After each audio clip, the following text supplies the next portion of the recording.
Challenge ನಂದು. ಅದ್ರ ಬಗ್ಗೆ ಮಾತಾಡಿದರೆ ಟಿಪ್ಪು ಸುಲ್ತಾನ್ ಮುಸಲ್ಮಾನ್, ಟಿಪ್ಪು ಸುಲ್ತಾನ್ ಮುಸಲ್ಮಾನ್. ಏನು ಮಾಡ್ತೀರಿ ಹೇಳ್ರಿ? ಹೋದ ಸರ್ಕಾರದಲ್ಲಿ ಅವ್ರ ಓದಿದಲ್ಲಿ ಒಂದು ಮನೆ ಏನಾರ ಸ್ಲಮ್ ಬೋರ್ಡ್ BJP ಅವ್ರು ಕೊಟ್ಟಿದ್ರೆ ರಾಜಕೀಯದಿಂದ ನಿರ್ವೃತ್ತಿ ತಗೊಂತೀನಿ ನಾನು. ಮಂತ್ರಿ ಸ್ಥಾನಕ್ಕೆ ಚಾಲೆಂಜ್ BJPಗೆ. ಅದು ಹೇಳಕ್ಕೆ ಹೇಳ್ರಿ.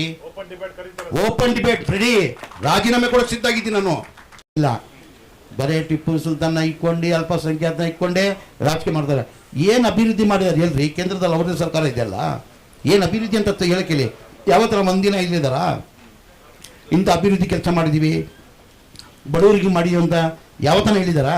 ಬರೇ ಟಿಪ್ಪು ಸುಲ್ತಾನ್ ಅಲ್ಪಸಂಖ್ಯಾತರು, ಟಿಪ್ಪು ಸುಲ್ತಾನ್ ಅಲ್ಪಸಂಖ್ಯಾತರು. ಅದು ಬಿಟ್ಟು ಏನಿದೆ BJP ಅವ್ರನ್ನ ಏನು ಹೇಳ್ಬೇಕು? ನಮ್ಮ ಸಾಧನೆ ನಾವು ಗಂಟಾ ಘೋಷವಾಗಿ ಹೇಳ್ತೀವಿ.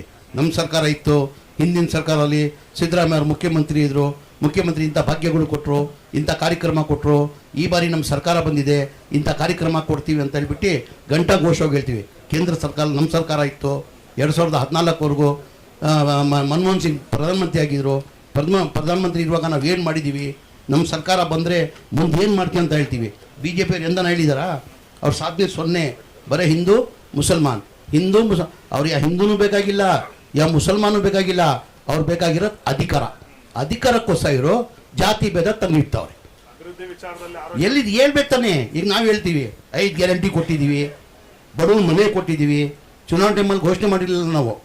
ಮೊನ್ನೆ ಅಶೋಕ್ ಅವ್ರು ಹೇಳ್ಬೇಕಾಗ್ತದೆ. ಇದು ಅವ್ರದ್ದೇ ಸರ್ಕಾರ ಇತ್ತು, 4 ವರ್ಷ BJP ಸರ್ಕಾರ ಇತ್ತು, ಸಮ್ಮಿಶ್ರ ಸರ್ಕಾರ ಇತ್ತು. 1 ವರ್ಷ ಕುಮಾರಸ್ವಾಮಿ ಅವರು ಮುಖ್ಯಮಂತ್ರಿ ಆಗಿದ್ರು.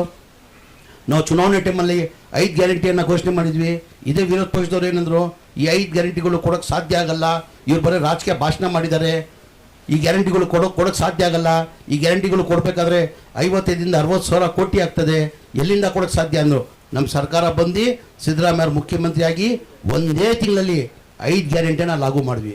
ಅದ್ರ ಜೊತೆ ನಾವು ಹೇಳಿರಲಿಲ್ಲ ಈ ಬಡವ್ರ ಮನೆ ಫ್ರೀ ಕೊಡ್ತೀವಿ ಅಂತ ಚುನಾವಣೆ ಟೈಮಲ್ಲಿ ಹೇಳಿರಲಿಲ್ಲ. ಬಡವ್ರ ಬಗ್ಗೆ ಕಾಳಜಿ ಇದ್ದಿದ್ದ ಕಾರಣಕ್ಕೆ ನಾವು ಸ್ಲಮ್ ಬೋರ್ಡಲ್ಲಿ 1,80,253 ಮನೆಗಳು ಹಿಂದಿನ ಸಿದ್ದರಾಮಯ್ಯ ಅವರು ಹಿಂದಿನ ಸರ್ಕಾರದಲ್ಲಿ ಸಿದ್ದರಾಮಯ್ಯ ಅವರು ಮುಖ್ಯಮಂತ್ರಿ ಇರುವಾಗ ಅದು ಸ್ಯಾಂಕ್ಷನ್ ಆಗಿದ್ದು. ಅದಾದಮೇಲೆ ಸಮ್ಮಿಶ್ರ ಸರ್ಕಾರ ಬಂತು, BJP ಸರ್ಕಾರ ಬಂತು, ಒಂದು ಮನೇನೂ ಸ್ಯಾಂಕ್ಷನ್ ಮಾಡಿಲ್ಲ, ಒಂದು ಮನೇನೂ ಕೊಡೋಕ್ಕೆ ಸಾಧ್ಯ ಆಗಿಲ್ಲ.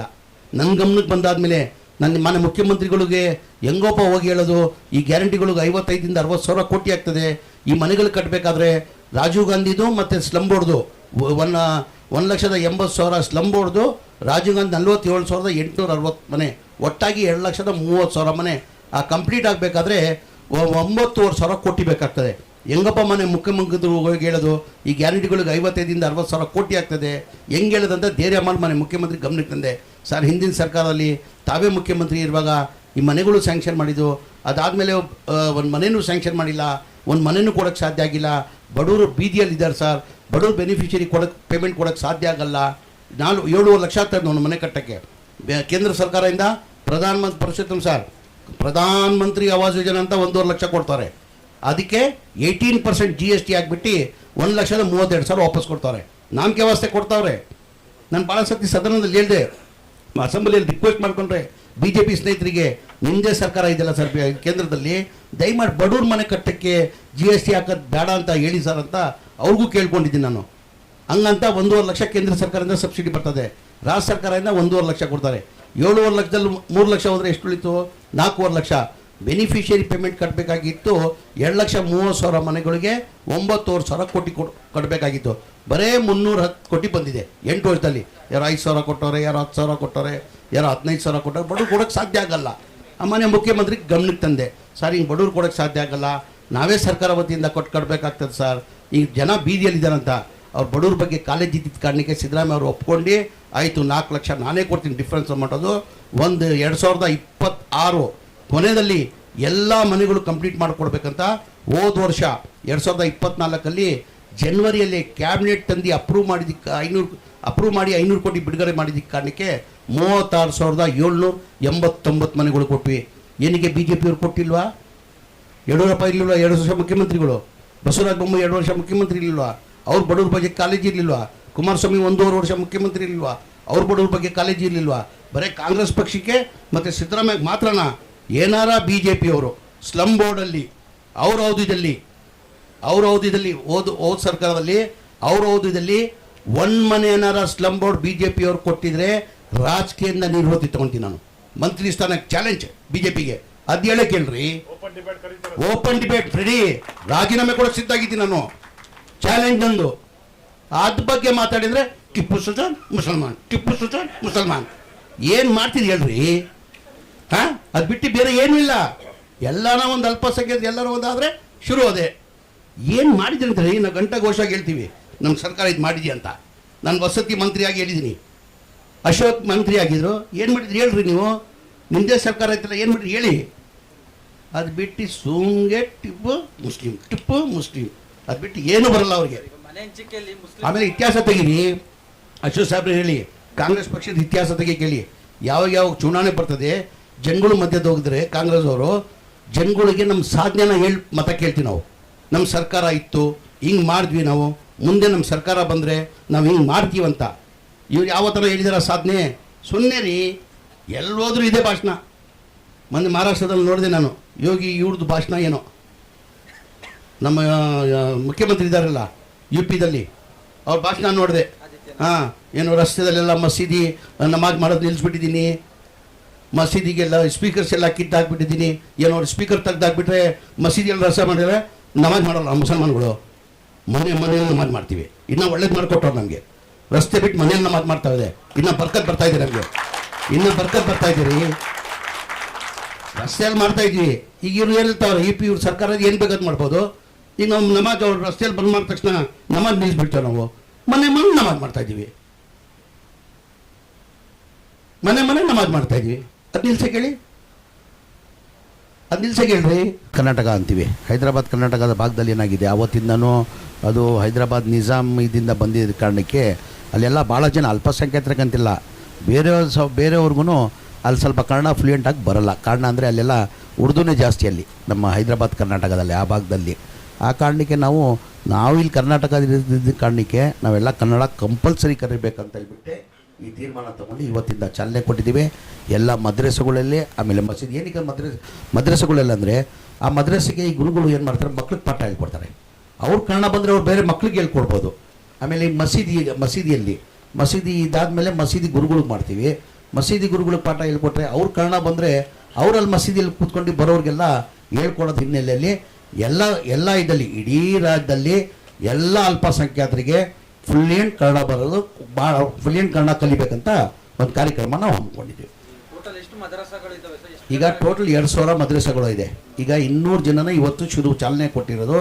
200 ಮದ್ರಸೆಯಿಂದ 200 ಜನಕ್ಕೆ ಕರೆದಿದ್ದೀವಿ. ಈಗ 200 ಜನಕ್ಕೆ 36 ಗಂಟೆ ಅಂದರೆ 36 ಗಂಟೆ ಅಂದರೆ ಒಂದೇ ಸತಿ 36 ಗಂಟೆ ಪಾಠ ಹೇಳ್ಕೊಡೋಕ್ಕಾಗಲ್ಲ. ಪ್ರತಿದಿನ 2 ಗಂಟೆ ಅಂದರೆ 3 ತಿಂಗಳು ಕಾಲಾವಕಾಶ. ಅದು ಒಳಗಡೆ ಅವ್ರಿಗೆ 36 ಗಂಟೆಯಲ್ಲಿ ಪಾಠ ಹೇಳ್ಕೊಡೋದು ಒಂದು ಕಾರ್ಯಕ್ರಮನ ಹಮ್ಮಿಕೊಂಡಿದ್ದೀವಿ. 200 ಜನನ ಇವತ್ತು 2000 ಚಿಲ್ಲರೆ ಮದ್ರಸೆಗಳು ಇದೆ. ಅದರಲ್ಲಿ 200 ಜನನ ಕರೆಸಿದ್ದೀವಿ. ಆ 200 ಬ್ಯಾಚ್ ಆದರೆ ಇನ್ನೂ 400 ಜನಕ್ಕೆ ಕರಿತೀವಿ. ಸಪ್ರೇಟ್ ಬ್ಯಾಚ್ ಹಂಗೆ ಕರೆದು ಮಾಡ್ತೀವಿ. ಹೈದರಾಬಾದ್ ಕರ್ನಾಟಕ ಇದು ಚಾಲನೆ ಇವತ್ತು ಕೊಟ್ಟಿದ್ದೀವಪ್ಪ. ಇಲ್ಲಿಂದ ಚಾಲನೆ ಕೊಟ್ಟಿದ್ದೀವಿ. ಅಲ್ಲಿಂದನೂ ಭಾಳ ಜನ ಗುರುಗಳು ಬಂದವ್ರೆ. ಒಂದು 15-20 ಮದ್ರಸೆ ಗುರುಗಳು ಅಲ್ಲಿಂದನೂ ಗುಲ್ಬರ್ಗಾಯಿಂದ, ಬೀದರಿಂದ, ಎಲ್ಲ ಇಡೀ ರಾಜ್ಯದಿಂದ ಎಲ್ಲ ಮದ್ರಸೆಗಳಿಂದ ಸಪ್ರೇಟ್ ಇವತ್ತು ಚಾಲನೆ ಕೊಡೋಕೆ ಇಡೀ ರಾಜ್ಯದಿಂದ ಎಲ್ಲರಿಗೂ ಕರೆದಿದ್ವಿ. ಇದು 200 ಜನ ಬಂದವ್ರೆ. ಇಡೀ ರಾಜ್ಯದಿಂದ ಎಲ್ಲ ಡಿಸ್ಟಿಕ್ಕಿಂದನೂ ಬಂದವ್ರೆ. ಉರ್ದು ಅಕಾಡೆಮಿ ಕೇಳಿಸ್ತಾ ಇಲ್ಲಪ್ಪ, ಜೋರಾಗಿ ಕೇಳ್ರಿ.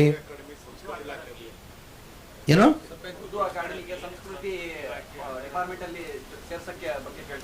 ಅದು ಮಾಡ್ತೀವಿ ಹೇಳಿದ್ದಾರೆ, ಪುರುಷೋತ್ತಮ ಹೇಳಿದ್ದಾರೆ, ಅದು ಮಾಡ್ತೀವಿ. ಅದು ಬೇರೆ ಹೇಳಿ ಸರ್. ಬೇರೆ ಈಗ ಬಿಜೆಪಿ ಅವರು ಪ್ರೊಟೆಸ್ಟ್ ಇಟ್ಕೊಂಡಿದ್ದಾರೆ. ಏನಕ್ಕೆ? ರಾಹುಲ್ ಗಾಂಧಿ ಅವರು ಚುನಾವಣಾ ಅಕ್ರಮದ ವಿರುದ್ಧ ಪ್ರೊಟೆಸ್ಟ್ ಮಾಡ್ತಾ ಇದ್ದಾರೆ 8ನೇ ತಾರೀಕು. ಅದೇ ಸಮಯಕ್ಕೆ ಇವ್ರು ಇಟ್ಕೊಂಡಿದ್ದಾರೆ ಆಗಸ್ಟ್. ಈಗ ಇವತ್ತು ಅವರು ಬೇಕಂತಾನೆ ಮಾಡ್ತಾ ಇದ್ದಾರೆ. ಈಗ ರಾಹುಲ್ ಗಾಂಧಿ ಕಾರ್ಯಕ್ರಮ 5ನೇ ತಾರೀಕು ಇವತ್ತಿದ್ದು. ನಮ್ಮ ಮಾಜಿ ಮುಖ್ಯಮಂತ್ರಿ ಸುಬ್ಬು ಸೋರೆನ್ ಅವರು ನಿಧನ ಹೊಂದಿದ್ದ ಕಾರಣಕ್ಕೆ 8ನೇ ತಾರೀಕು ಕಾರ್ಯಕ್ರಮನ ಹಮ್ಮಿಕೊಂಡಿದ್ದೀವಿ. ಅವ್ರು ಏನಾರ ಮಾಡಲಿ, ನಮ್ಮ ಕಾರ್ಯಕ್ರಮ ಅಂತೂ ನಾವು ಮಾಡ್ತೀವಿ. BJP ಅವ್ರದ್ದು ಏನು ಕೆಲಸ, ಎಲ್ಲದಕ್ಕೆ ಅಡ್ಡಿಪಡಿಸೋದು ಕೆಲಸ ಮಾಡ್ತಾರೆ. ನಮ್ಮ ಕಾರ್ಯಕ್ರಮ ಅವ್ರು ಏನಾರ ಮಾಡಲಿ, ನಮ್ಮ ಕಾರ್ಯಕ್ರಮ 8ನೇ ತಾರೀಕಿಗೆ 11 ಗಂಟೆಗೆ ರಾಹುಲ್ ಗಾಂಧಿ ಅವ್ರು ಬರ್ತಾವ್ರೆ. ಆ ಕಾರ್ಯಕ್ರಮನ ನಾವು ಮಾಡ್ತೀವಿ. ಚುನಾವಣಾ ಅಕ್ರಮಕ್ಕೆ ಸಂಬಂಧಪಟ್ಟಂತೆ ಏನಾದ್ರು ದಾಖಲೆಗಳು ನೀವೇನಾದ್ರೂ ಸಂಗ್ರಹ ಈಗ ಇವತ್ತು ನಾಳೆ ಪ್ರೆಸ್ ಮೀಟ್ ಮಾಡ್ತಾರೆ, ರಾಹುಲ್ ಗಾಂಧಿ ಅವರು ಹೇಳಿದ್ದಾರೆ. ಮೋಸ್ಟ್ ಪ್ರಾಬ್ಲಿ ಇವತ್ತು ಪ್ರೆಸ್ ಮೀಟ್ ಇರ್ಬೋದು ಅವ್ರದ್ದು, ದಿಲ್ಲಿಯಲ್ಲಿ ಪ್ರೆಸ್ ಮೀಟ್ ಮಾಡ್ತೀನಿ ಅಂತ ಹೇಳಿದ್ದಾರೆ. ಇವತ್ತು ಮಾಡಿ ಡಾಕ್ಯುಮೆಂಟ್ಸ್ ಕೊಡ್ತಾರೆ ಅವರು. ಈಗ ಅವರು ಸತ್ಯ ಇದ್ದರೆ ತಾನೇ ನಮ್ಮ ರಾಹುಲ್ ಗಾಂಧಿ ಅವರು ಹೇಳ್ತಾ ಇರೋದು. ಈಗ ಒಂದೇ ನಮಗೂ ಆಶ್ಚರ್ಯ ಆಗ್ತದೆ. ಈಗ ಬೇರೆ ಕಡೆ ನಾನು ಮಾತಾಡಲ್ಲ, ನಮ್ಮ ಮಾದೇಪುರ ಮೊನ್ನೆ ಪಾರ್ಲಿಮೆಂಟ್ ಚುನಾವಣೆ MP ಚುನಾವಣೆ ಟೈಮಲ್ಲಿ ಇದ್ದಲ್ಲಿ ನಮ್ಮ ಸೆಂಟ್ರಲ್ ಪಾರ್ಲಿಮೆಂಟ್ ಕಾನ್ಸ್ಟಿಟ್ಯೂನ್ಸಿಯಲ್ಲಿ ನಮ್ಮ ಮಾದೇಪುರದಲ್ಲಿ 1,14,00,000 ಲೀಡ್ ತೊಗೊಳ್ತಾರೆ. ಎಷ್ಟು ಬರೋಣ ಲೀಡ್? 1,00,000 ಹೆಂಗೆ ಪಾಸ್ ಸಾಧ್ಯತೆ? ಏನು ಡೆವಲಪ್ಮೆಂಟ್ ಮಾಡಿದ್ದಾರೆ? ಏನಾರು ಮಾಡಿರ್ಬೇಕು ತಾನೆ. ಏನೇನು ಕೆಲಸ ಆಗಲಿ ಹೋಗಿ ನೋಡಿದ್ದೀರಲ್ಲ ನೀವು, ಮಾದೇಪುರಕ್ಕೆ ನೋಡಿದ್ದೀರಾ?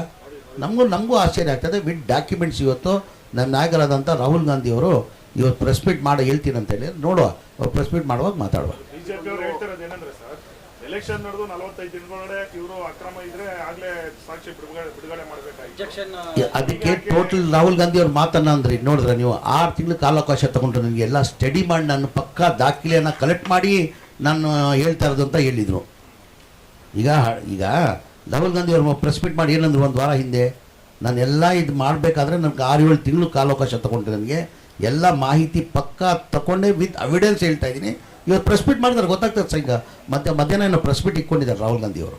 ಕ್ಯಾಂಪಲ್ಲಿ 12,000 ನೀವು ಏನು ಹೇಳಿದ್ದೀರಾ, IAS KS ಕೋಚಿಂಗ್ ಮಾಡ್ತಾ ಇದ್ದೀರಾ ಅಂತ 12,000 ಅಪ್ಲಿಕೇಶನ್ ಬಂದಿದೆ, 300 ಮಾತ್ರ ಸೆಲೆಕ್ಷನ್ ಆಗಿದೆಯಲ್ಲ ಸರ್? 300 ಇಲ್ಲರಿ, ಟೋಟಲ್ ಅಪ್ಲಿಕೇಶನ್ ಬಂದಿದ್ದು 1,000 ಚಿಲ್ಲರೆ. ಯಾರು ಹೇಳಿದ್ದಾರೆ? 12,000 ಹೇಳ್ರಿ, ನಾನು ಮಂತ್ರಿ ನೀವು ಮಂತ್ರಿ? ನಾನು ಮಂತ್ರಿ ನೀವು ಮಂತ್ರಿ? ಹೇಳಿ. ಚಾಲನೆ ಕೊಟ್ಟಿರೋದು ಹೋದ ವರ್ಷದಲ್ಲಿ 2020 ಕೇಳ್ರಿ, 2024ಅಲ್ಲಿ ಅದು ಚಾಲನೆ ಕೊಟ್ಟಿದ್ದು. ಏನಕ್ಕಂದರೆ ವರ್ಷದಲ್ಲಿ ಏನು ಮಾಡ್ತೀವಿ, 1 ತಿಂಗಳು ನಾವು ಯೂಸ್ ಮಾಡ್ತೀವಿ ಬ್ರದರ್, 11 ತಿಂಗಳು ಬಂದಿಡ್ತೀವಿ. ಅಷ್ಟು ದೊಡ್ಡದಾಗಿ ಕಟ್ಟಿದ್ವಿ. ಮನೆ ಸಿದ್ದರಾಮಯ್ಯ ಕಟ್ಟಡ ಕಟ್ಟಕ್ಕೆ 120 ಕೋಟಿ ಕೊಟ್ಟಿದ್ರೆ 5 ಎಕರೆ ಜಾಗ ಅದು ಸರ್. 5 ಎಕರೆ ಜಾಗ ಎಂಥ ನನ್ನ ಅನಿಸಿಕೆ ಇಡೀ ದೇಶದಲ್ಲಿ ಎಲ್ಲೂ ಇಲ್ಲ ಹಜ್ ಕ್ಯಾಂಪ್ ಆ ಥರ. ನಮ್ಮ ಕರ್ನಾಟಕದಲ್ಲಿ ನಮ್ಮ ಸಿದ್ದರಾಮಯ್ಯ ಅವರು ನಮ್ಗೆ ಕೊಟ್ಟಿದ್ದಾರೆ. ಅದು ಬರೀ ಏನಾಗಿದೆ, 12 ವರ್ಷದಲ್ಲಿ ಒಂದೇ ತಿಂಗಳದ್ದು ಹಜ್ ಹೋಗೋ ಟೈಮ್ ಯೂಸ್ ಆಗ್ತಾಯಿತ್ತು, 11 ತಿಂಗಳದ್ದು ಖಾಲಿ ಇರ್ತಾ ಇತ್ತು.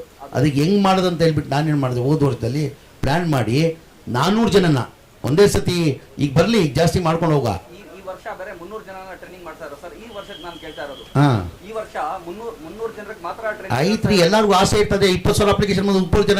ಈಗ ನಾವು 400 ಜನ ತೊಗೊಂಡು ಹೇಗೆ ಮಾಡಿ ಕೇಳ್ರಿ, ಅದೇ ಸರ್ ನೀವು ಹೇಳ್ರಿ. 400 ಜನಕ್ಕೆ ಹೋದ ವರ್ಷ 400 ಜನಕ್ಕೆ ತೊಗೊಂಡು 102 ಜನದ ರಿಸಲ್ಟ್ ಬಂದಿದೆ. ಎಷ್ಟು? 102 ಜನದ ರಿಸಲ್ಟ್. ಅದೆಲ್ಲ 50-62 ಜನ ಪೊಲೀಸ್ ಡಿಪಾರ್ಟ್ಮೆಂಟ್ ಕೇಳ್ರಿ. ಹೇಳಿದ್ದು IAS KS coaching sir. IAS coaching ಅಲ್ಲಿ ಅವ್ರು ಅಲ್ಲಿ ಪಾಸ್ ಆಗಿದಾರಂತ. ಈಗ ನಾವು ಮೇನ್ ಇಂಟೆನ್ಷನ್ ಇದ್ದಿದ್ದು ನಮಗೆ IAS IPS KS ಕೋಚಿಂಗ್ ಸೆಂಟರ್ನ ಆಗಿದ್ವಿ.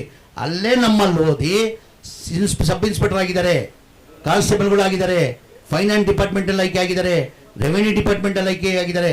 ಎಲ್ಲಿ ಓದಿ? ಅಲ್ಲೇ ನಮ್ಮ ಕ್ಯಾಂಪಲ್ಲೇ ಓದಿ. ನಮ್ಗೆ ಆಸೆ ಇದ್ದಿದ್ದು ಕನಿಷ್ಠ IAS IPS KS 50 ಜನ ಆಗ್ತಾರಂತ ತಿಳ್ಕೊಂಡಿದ್ವಿ ನಾವು. ಆಗಲಿಲ್ಲ, ಒಂದೇ ಜನ ಪ್ರಿಲಿಮಿನರಿ ಎಕ್ಸಾಮಲ್ಲಿ ಒಬ್ಬರು ಆಗಿದಾರಂತೆ. ಒಬ್ಬರು ಆಗ್ಬೋದು ಅಂತ ನಮ್ಗೆ ನಿರೀಕ್ಷೆ ಇಟ್ಕೊಂಡಿದೆ ಸರ್. ಆಮೇಲೆ ಇನ್ನೊಂದು ಪ್ರಮುಖವಾದದ್ದು, ಈ KRS ಡ್ಯಾಮ್ ವಿಚಾರವಾಗಿ ಟಿಪ್ಪು ಸುಲ್ತಾನ್ ಅವರು ಆವಾಗೇ ಯೋಚನೆ ಮಾಡಿದ್ರು ಅನ್ನೋದು ಮಾತನ್ನ ಹೇಳಿದ್ರು. ಬಟ್ ಬಿಜೆಪಿ ಅವರು ಅದನ್ನ ಒಪ್ತಿಲ್ಲ. ಪುರುಷೋತ್ತಮ್ ಸಾಹೇಬ್ರು ಯೋಚನೆ ಇದ್ದಿದ್ದು ಡ್ಯಾಮ್ ಅಲ್ಲಿ ಬರ್ಬೇಕಂತ, ಯೋಚನೆ ಇದ್ದಿದ್ದು ಡ್ಯಾಮ್ ಅಲ್ಲಿ ಬರ್ಬೇಕಂತ ಇದ್ದಿದ್ದು. ಅವ್ರು ಒಳ್ಳೆ ಯೋಚನೆ ಇತ್ತಿಲ್ಲ.